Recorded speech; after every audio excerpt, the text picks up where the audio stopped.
like I do.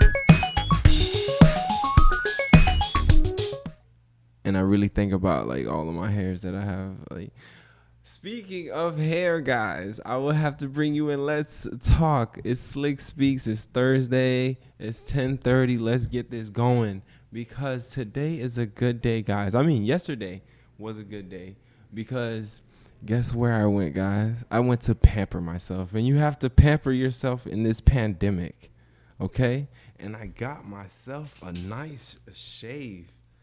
I know my barber did an immaculate job. Oh no, let me leave this off the whole time, but my barber did an immaculate job with my hair. To be honest with you, some may say like, you know, you're over exaggerating on the haircut or you're too what is it? What you're thinking about the luxury things, but you don't understand. Like, this is probably what people feel when they go into the salon to get their nails done or get their feet done.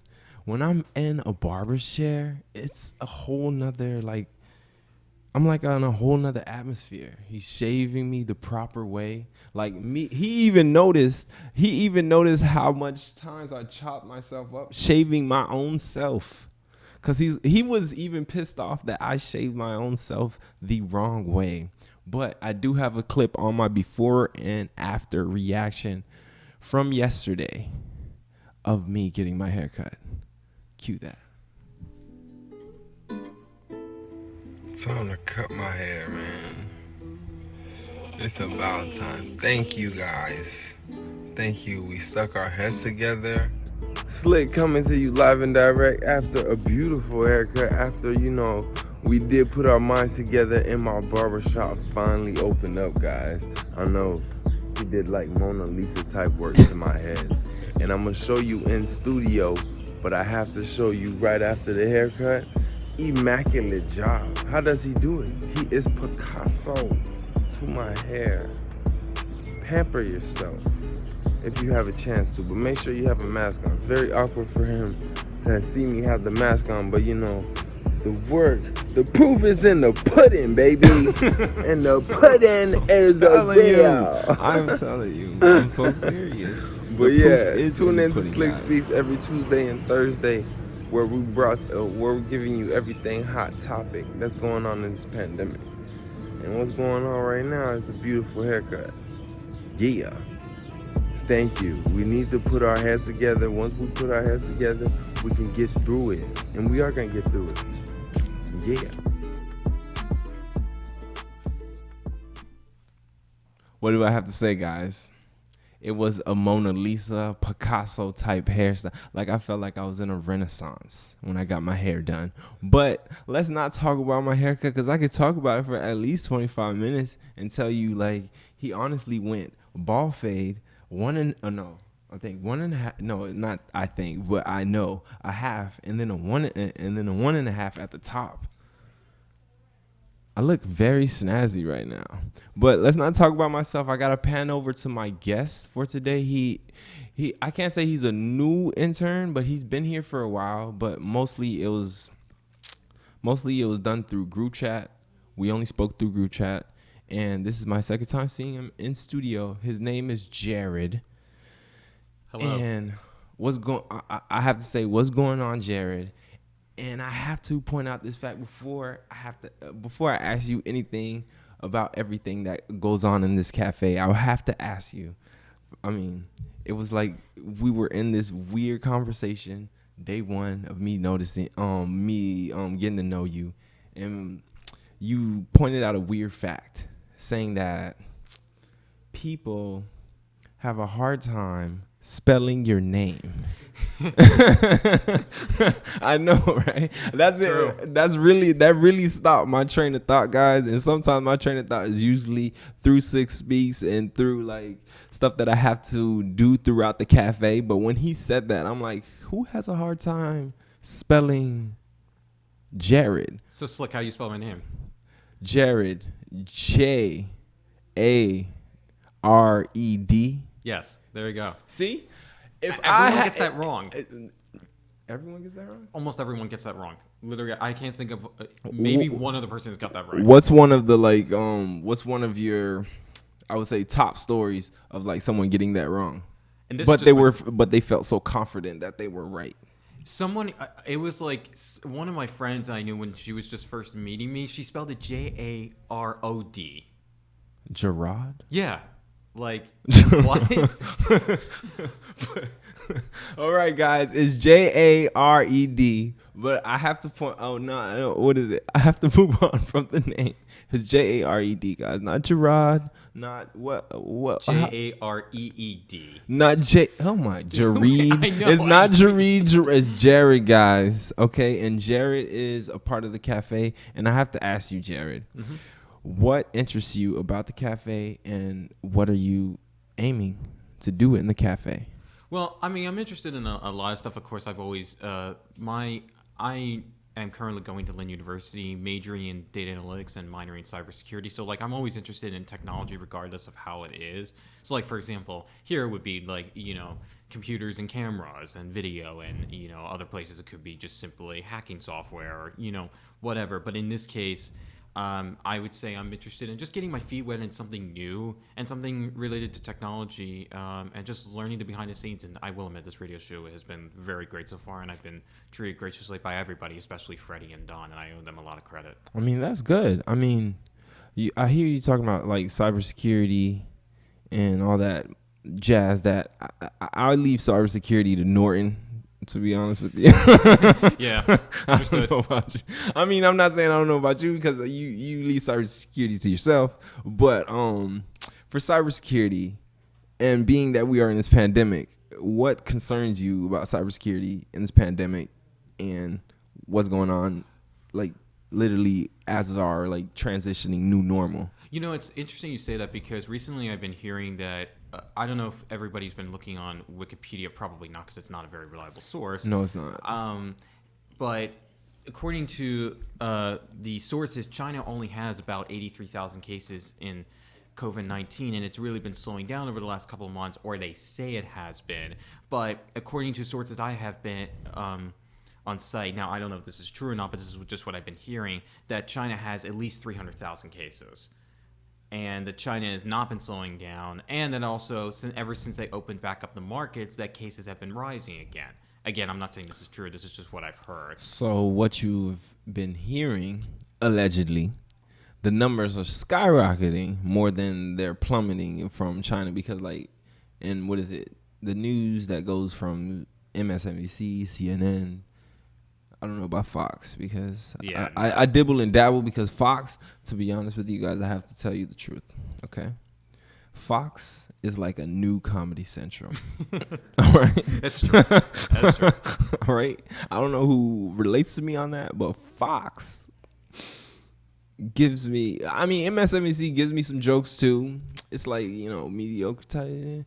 But Fox, jokes are every hour. And yeah, that's how I feel. But like for cybersecurity and China lying, if we would reopen, and I'm only talking about like Florida, not saying I don't care about any other state, I don't mind the other states, but if we would open up, would that mean a risk for us to be rising? Because from what I'm hearing, like Florida's in the green. We have like reached a curve that we are, our numbers are more green than, like, our death toll is not climbing as some may say, from what I've been reading and hearing and seeing. Well, how do you feel about, like, if we would open up, I would say next week, open up phase 3, we're back to normal. Not saying people are not living on phase 3 right now, but.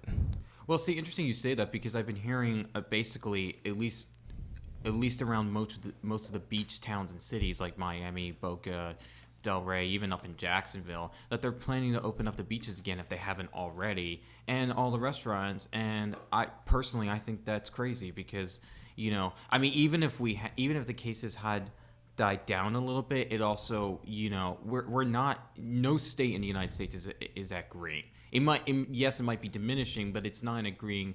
And what's actually interesting, I don't know if people know this, but recently also, I think within the last few days or maybe even the last week, that Chinese places have now opened up. Like, for example, the one I go to in Boca Raton is China One, and that has recently opened up. I called them yesterday, and They're open? yep, they're open and regular hours at that. They're not even. I mean, while coming up here this morning, I've seen Flanagan's is open for dining. Yep. I'm surprised that we're opening dining. It's kind of like the public is coming back to normal, as they say, but we're in this like beehive of like, we don't know what's gonna go on. It's kind of like playing with the experiment, hoping that it don't explode. Do you think it's gonna explode in Florida? Yes, absolutely. If people are not only are restaurants opening back up again, but most people aren't even wearing masks, and they're not enforcing it either. And so, like, with all based on that, I think people are taking this way too lightly. I think if we were to be in this shutdown for like maybe another month like this, then maybe I would say you can open up again, and even then I would question it. But definitely this is too early, and I do think cases are going to rise again. Maybe not as bad as they were at our peak, but I don't see this going away anytime soon when people are going to keep acting like this. Okay, but would you think that, like, because not saying but I'm not saying, I was going to say not saying that I hear it from my friends, but I do hear it from my friends. Like, would you think, like, there'll be a possible reopening for all of the 50 states? I mean, in the year 2021, not like recent, because I'm pretty sure it's not gonna happen by the end of this year. Everybody, we're gonna be on quarantine till Christmas, okay? So get used to the people that's around you. All right, I'm getting used to the people that's around me because they're majority family and people that I see on a day-to-day basis. Besides the people that I converse with through work or through the cafe, but get used to the people that's around you and stay safe and be cautious. What do you have to say for like those people that want us to open as early as possible, being that, you know, summer 2020 is around the corner? I understand. I mean, in a way, I understand it because they want our life. Well, not just our life to go back to normal, but also want business to reopen again, and also us to not be bored out of our minds during the summer. But at the same time, it's very, very risky, especially in a big state like Florida. It's not like we're in, you know, let's say North Dakota, where like there's a bunch of open fields and like we're in the middle of nowhere. You know, in Florida, there's no such thing as the middle of nowhere. In fact, correct me if I'm wrong, but I can't think of one city that's like, or town that's even in the middle of nowhere. In Florida? Yeah. I can, like, honestly, I have to say, if you go out west, like, in Florida, like the backwoods, like out west, you will probably see a town in like not a town in like Fort Myers. Like, I'm not talking about that's dangerous. I'm talking about that's like literally in the middle of nowhere. A town, like a house, or like, just like a town. Like, for example, I'm originally from Pennsylvania, the Philadelphia area. Yeah. And you'll see like a bunch of farmland out there with towns in the middle of nowhere. Yeah, I know what you mean, because then what is it in Massachusetts? They have stuff like that. They just have a house and it's just farmland in the middle of nowhere. But I think there is like parts in Florida like that. It's just like, you know, they're marshland, swampland. Okay. But in the middle of like, they're not in the metropolitan area like, you know, where we are at. But I don't know, to be honest. I feel like we're kind of all clustered, especially in Florida. Because we always have to be near like a big city or a city, right? A city that's arising. Because either west or east coast, you will have like either Tampa, Naples, Fort Myers. What is Sarasota? It? Yeah, even in like, what is it? Yeah, even Sarasota. Like, I didn't even know Sarasota was that big until they showed me like Siesta Key. And then I'm like, this is. I mean, like, I'm gonna sound like I don't know if anybody knows this YouTube channel person, YouTuber named Briggs. I don't know, the World Coding Briggs. I don't know if anybody's heard of that. Oh no, not me. But he does. Yeah. He does stories on like places across the country and all that. So like, and actually even sometimes other countries as well. So like he talks about, you know, possibly places being backwoods and all that. So like.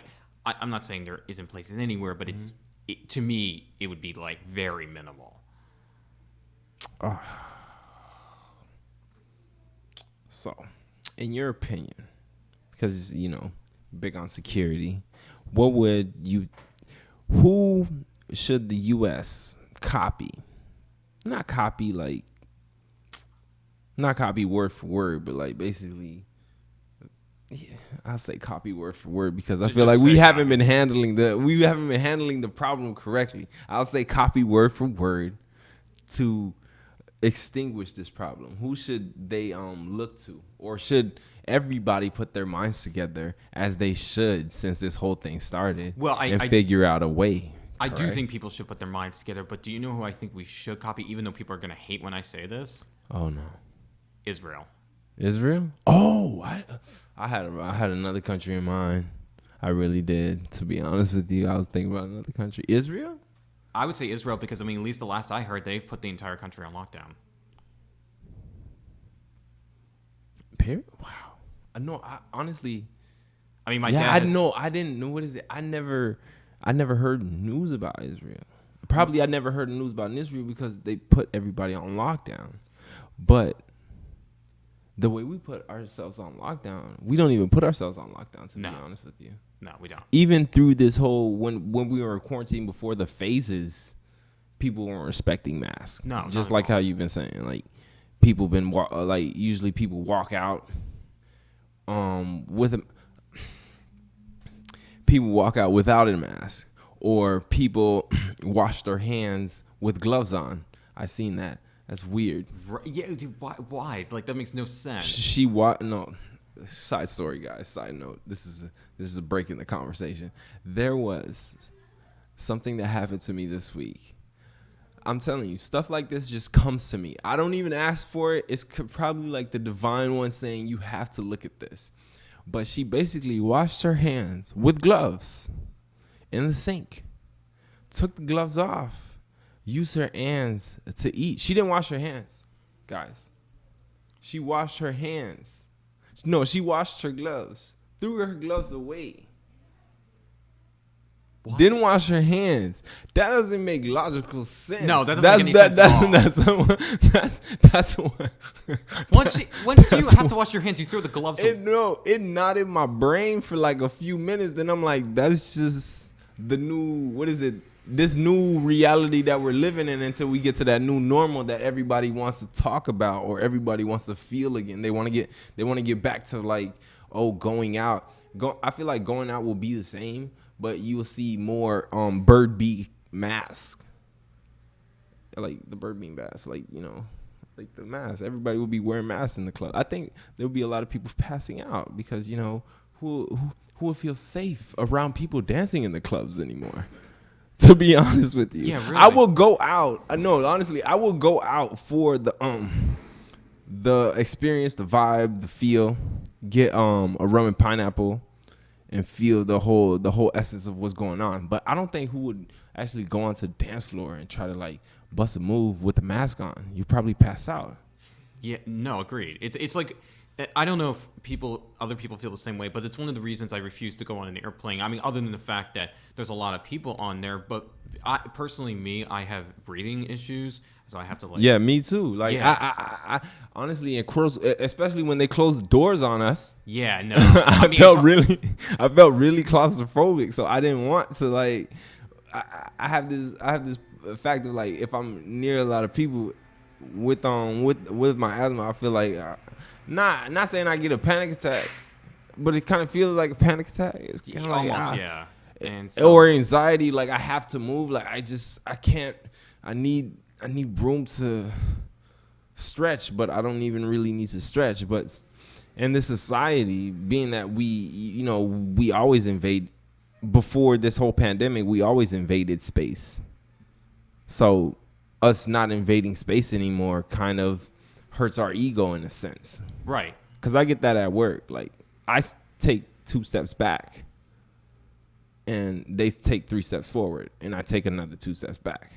You got to tell your customers, like, hey, look, like, we're still... I do, but they still don't listen. Yeah. Just like washing your gloves and taking the gloves off. Oh, my God. Throwing them away and then using your hands to eat. It didn't make any sense to me, but that's what she did. But... I have to say, Jared, like with this whole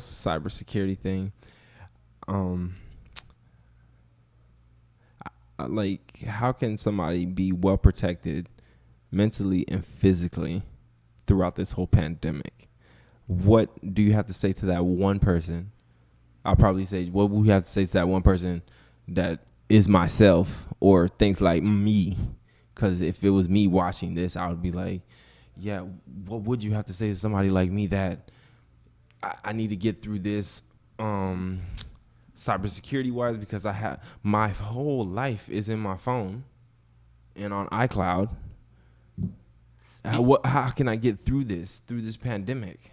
Well, I mean, of course, it depends on what devices you use and what software you use. But if you're just talking about like your phone itself, assuming you have an iPhone, which I would say personally, just make sure you don't keep as many personal stuff on your phone. So like, don't keep as many photos or personal photos. Secondly, make sure your phone is backed up like every day. I back it up every night.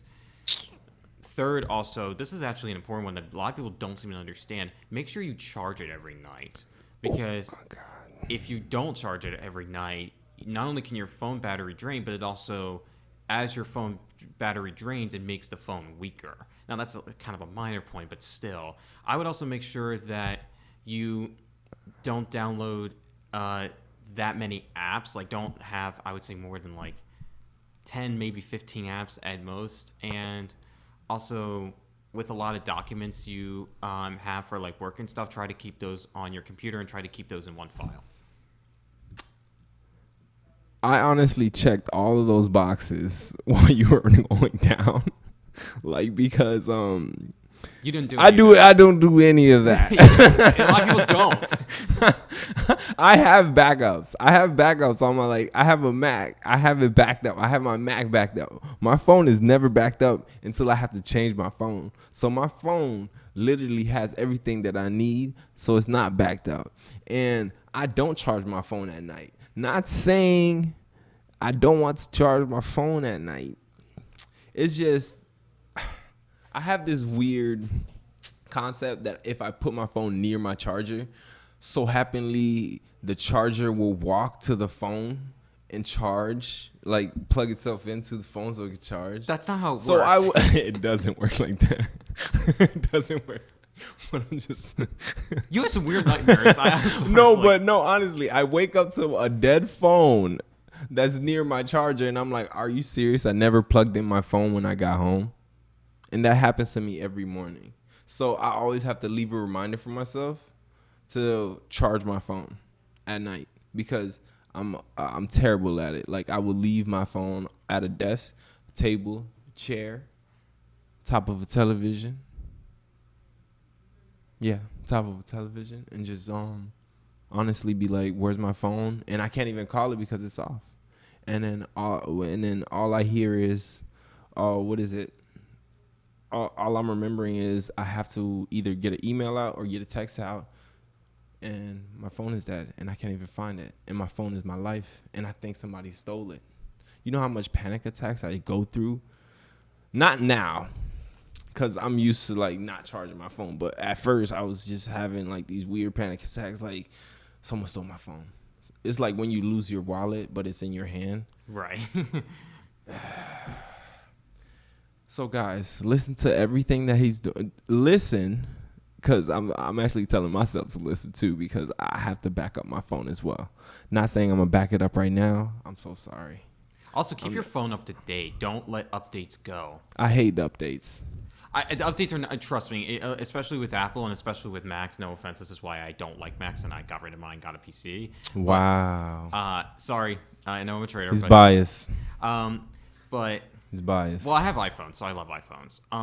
But the point is, keep your things up to date. Even if the update is not the best, it's better to have a more up to date thing, more up to date device, than not, because at least if you have a more up to date device then if something erases on your phone or computer by accident, then it probably was very vulnerable to hacking to begin with. So, either way, usually updates are a pretty good thing. Of course, I mean, Apple or whatever company sometimes makes a mistake, so it's not always the case, but 95% of the time it is. Wow. He blames Apple, guys. I don't blame He Apple. blames Apple. I don't blame Apple. And now, what is it? I'm not saying that's all. What? Oh, see, I blow endings every time. And that's all for Slick Speaks. Thank you, Jared, for stopping by on Slick Speaks. I can stop by anytime. You can stop by anytime. The door is always open. It's a revolving door. I can have Callaway. I can have legit anybody to actually speak their mind on Slick Speaks, because that's what we do. We touch on all the topics that have to deal with the world. And right now we're on a pandemic, and I'm saying you have to keep cool. We're gonna get through this. We already got over the first hump, guys. We're on phase 1. Be cautious, be clean, and think about your neighbor, and stay safe. And this has been Slick. Stay positive, guys, and meet me here on another Slick Speaks every Tuesday and Thursday, 10:30 sharp. 10:30 sharp. Have a great day, guys.